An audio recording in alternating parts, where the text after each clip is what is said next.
Fatos e versões. O que vai impactar na sua vida, agora no Café com Política. E no Café com Política de hoje vamos conversar com a deputada estadual pelo Partido Novo, líder do governo na Assembleia Legislativa de Minas Gerais, deputada Laura Serrano. Deputada, seja muito bem-vinda mais uma vez aqui ao Café com Política. Prazer tê-la aqui novamente. Muito obrigada, Adriana. O prazer é meu poder estar aqui com vocês mais uma vez. E vamos falar sobre notícia boa, notícia da vacinação, a vacinação que começou no Brasil e aqui em Minas Gerais também, não é, deputada? Quais as impressões da senhora em relação a toda esse imbróglio envolvendo a vacinação e agora aqui em Minas Gerais as primeiras pessoas sendo vacinadas e as doses já sendo distribuídas, né, às gerências de saúde para que assim possam ser aplicadas nas cidades e a expectativa também como um todo? Adriana, eu fico muito satisfeita da gente ter iniciado a vacinação aqui no estado de Minas, iniciado a vacinação do nosso país. Hoje a gente sabe que o caminho mais efetivo que a gente tem para salvar vidas, para recuperar empregos e, inclusive, para que a gente possa retomar as nossas vidas normais é através da vacinação. Então, fico realmente muito satisfeita em ver que toda a preparação que foi realizada pelo governo de Minas, em termos de logística, de distribuição de insumos, para que quando essas vacinas fossem recebidas por Minas, através do Plano Nacional de Imunizações, a gente conseguisse fazer essa distribuição da forma mais eficaz, mais eficiente possível. Inclusive, hoje, até o final do dia, todas as regionais de saúde do estado, ou seja, todas as regiões do estado irão receber as primeiras vacinas desse primeiro lote que chegou ontem aqui no aeroporto de Confins, para poder vacinar o primeiro grupo prioritário, então mostrando que planejamento, eficiência fazem a diferença para salvar vidas. A gente tem seringas suficientes, nós temos as câmaras frias, geladeiras suficientes para poder armazenar as vacinas. A frota aérea do estado foi disponibilizada e dedicada para fazer essa distribuição de forma muito rápida, para que a gente possa ter, num tempo muito curto e de forma mais eficaz e mais eficiente, a nossa população vacinada. Deputada, a senhora destacou aí, bom dia primeiro, né?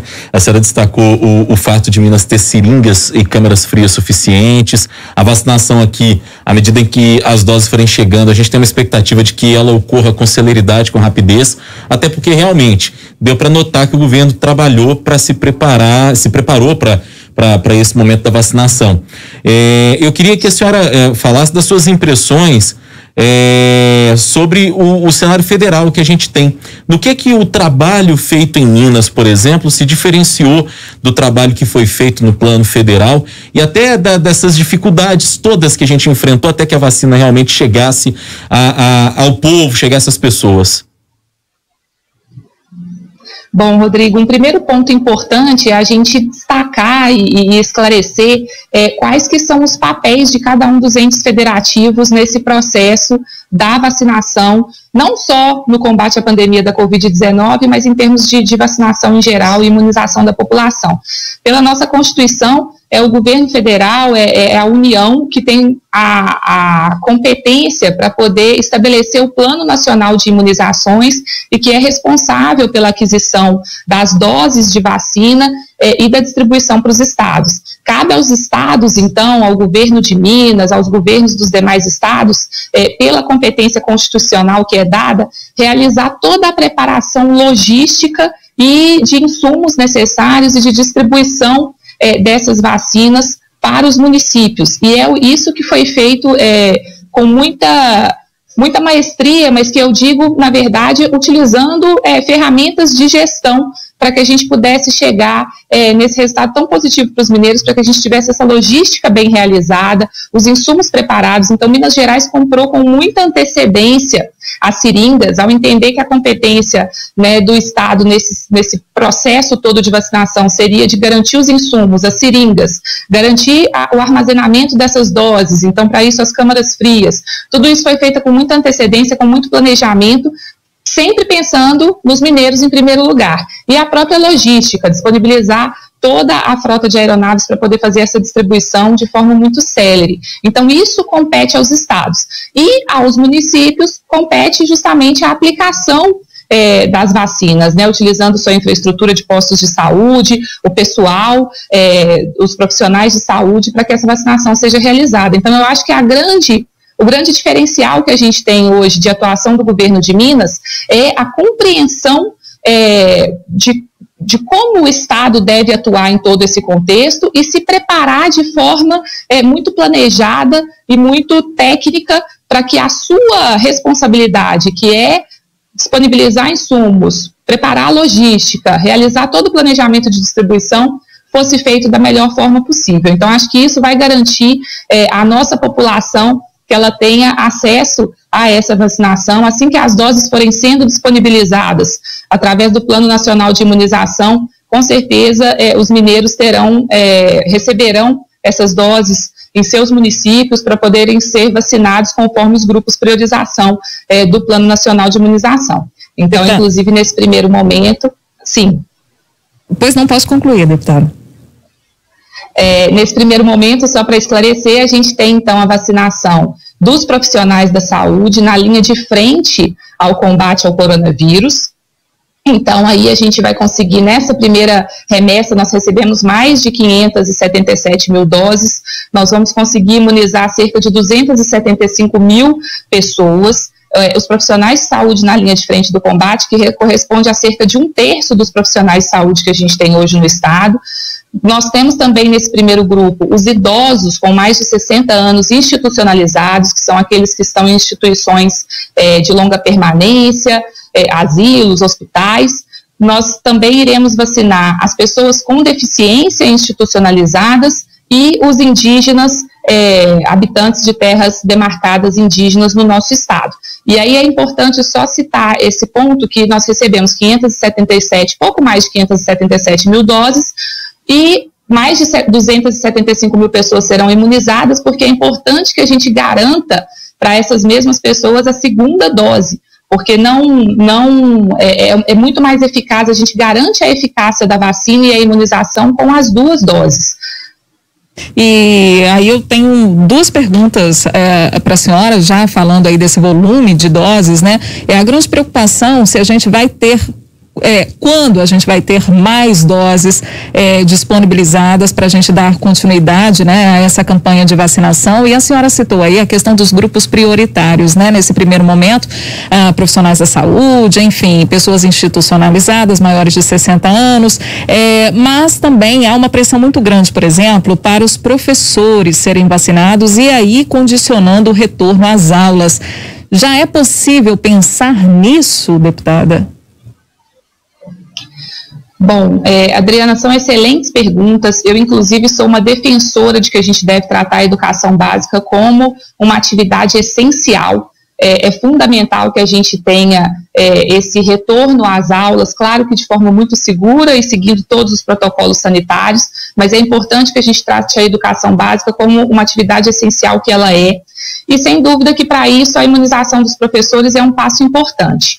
O governo de Minas, ele segue os critérios de grupos do Plano Nacional de Imunizações, claro que em concordância com a lei estadual que foi aprovada aqui também pela Assembleia de Minas, mas é feita, na verdade, essa classificação conforme a definição do Plano Nacional.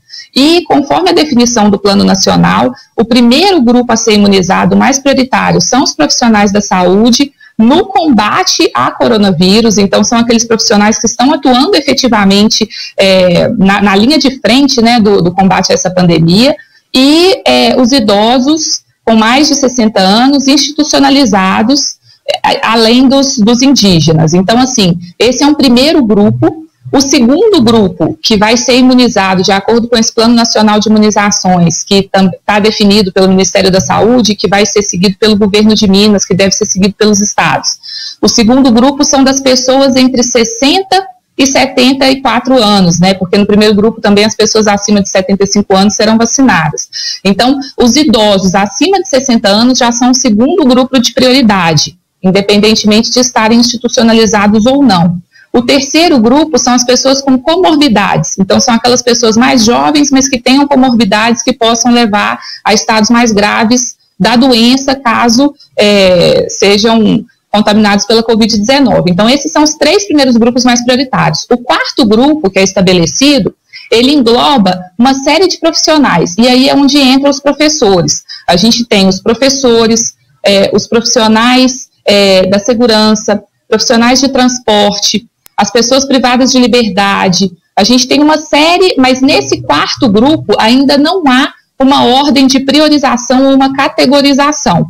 Eu, inclusive, defendo que a gente precisa, sim, que os professores sejam priorizados e que a gente tenha a imunização dos nossos profissionais da educação, para que a gente possa cada vez mais tratar a educação básica como uma atividade essencial que ela é e tão importante para a transformação do nosso país. Mudando um pouquinho, deputada, ao rumo do papo aqui, queria falar com a senhora também sobre a Assembleia nesse ano de 2021. A senhora hoje é a líder do governador Romeu Zema na casa. Nós temos, neste ano de 2021, alguns projetos que podem ser muito importantes para o governo. Eu queria saber da senhora qual a prioridade que o governo colocou na pauta que deve tramitar na Assembleia, aquilo que é realmente de interesse do Executivo. O que o governador colocou como assunto prioritário a ser discutido pelos deputados? Bom, Rodrigo, os assuntos mais importantes que a gente tem hoje para serem discutidos em Minas, no Legislativo Estadual, em parceria, em conjunto, de forma harmônica também com o Executivo, são justamente as reformas estruturais que são importantes para que a gente possa levar o nosso Estado para o patamar que ele merece, garantindo a melhoria da qualidade de vida da população. Então, a gente tem uma série de projetos importantes, mas sem dúvida, como eu disse, as reformas estruturais são aquelas que vão gerar resultados mais significativos, não só no curto prazo, mas no longo prazo também. Aí a gente entra uma série de questões importantes, inclusive a gente tem, por exemplo, as privatizações. Um exemplo que a gente tem mais evidente agora é a privatização da Codemig. É importante que a gente tenha essa melhor gestão dessas empresas hoje que prestam serviços essenciais para a população, que são estatais, mas que poderiam estar prestando um serviço de maior qualidade para a população mineira, inclusive com maior abrangência, no momento em que a gente tivesse aí uma gestão mais focada, de fato, na prestação dos serviços, né? Então, essa é uma pauta importante. A gente tem outros projetos importantes também a serem analisados nesse próximo ano. A gente tem um projeto que também vai beneficiar os mineiros, como é o caso da nota fiscal mineira, que vai garantir que as pessoas, né, possam receber descontos aí nos impostos a partir do momento que elas tenham essas notas fiscais, a exemplo um pouco do que acontece já em outros estados. Então, a gente tem uma série de projetos importantes, mas, mais uma vez, acho que o foco esse ano vão ser nas reformas estruturais que a gente precisa para, de fato, trazer mudanças importantes para o nosso estado, e definitivas, mais duradouras. E vai ter expediente para isso? Vai ter disposição também dos parlamentares para discutir essas reformas? Digo isso porque as eleições em 2022 estão aí, né, deputada? Sim, entendo perfeitamente o ponto que foi levantado, Adriana, mas é importante a gente lembrar que o foco da política não são as eleições, né? O foco da política e da boa política é a gente gerar os melhores resultados possíveis para a nossa população e para os mineiros. Eu tenho certeza que essa relação harmônica e independente entre poderes é fundamental para que a gente chegue nesses melhores resultados para a nossa população, e espero que a gente vai ter uma sensibilidade da Assembleia para perceber a necessidade de que pautas importantes sejam analisadas nesse momento, para que a gente possa cada vez mais gerar resultados hoje, né? Não ficar só esperando também as próximas eleições ou as próximas ações políticas aí que vão acontecer. O nosso foco é Minas, o nosso foco são os mineiros. Hora do bate-pronto. No Café com Política, hora do bate-pronto. Deputada, a senhora já esteve conosco aqui em outras oportunidades, conhece bem o quadro, são perguntas objetivas e respostas também objetivas, um ping-pong, combinado? Combinado. Para começar então, deputada, a vacinação em Minas. É o caminho mais efetivo hoje para salvar vidas, recuperar empregos e voltar à normalidade. Minas Consciente. Minas Consciente é um programa técnico que busca segurança e visa cada vez mais a saúde da população, mas retomando a economia, garantindo empregos. Estado pós-pandemia. É um estado desafiador, mas que já vem sendo preparado. Só em 2020 foram mais de 32 bilhões de reais em investimentos, o que significa a criação de quase 20 mil empregos diretos. Prioridade do governo em 2021 na Assembleia. Reformas estruturais para trazer os melhores resultados para os mineiros. O seu maior desafio como líder de governo neste ano? Acho que o maior desafio é a gente conseguir atuar de forma conjunta para que a gente tenha aí o melhor diálogo possível entre executivo e legislativo, sempre focando nos mineiros e fazendo isso da forma mais sábia e mais correta. É um desafio muito bom. Governador Romeu Zema. Governador Romeu Zema é um homem honesto, focado e que busca, de fato, melhorar a vida das pessoas, melhorar a vida dos mineiros. Deputada estadual Laura Serrano, do Partido Novo, líder do governador Romeu Zema na Assembleia Legislativa, é a nossa convidada de hoje aqui no Café com Política. Deputada, muito obrigado pela entrevista, bom trabalho para a senhora nesse ano de 2021. Eu que agradeço, é sempre um prazer e muito obrigada também pelo trabalho que vocês realizam, que é fundamental levar informação de qualidade para as pessoas. Obrigada, deputada. Um ótimo dia. Agora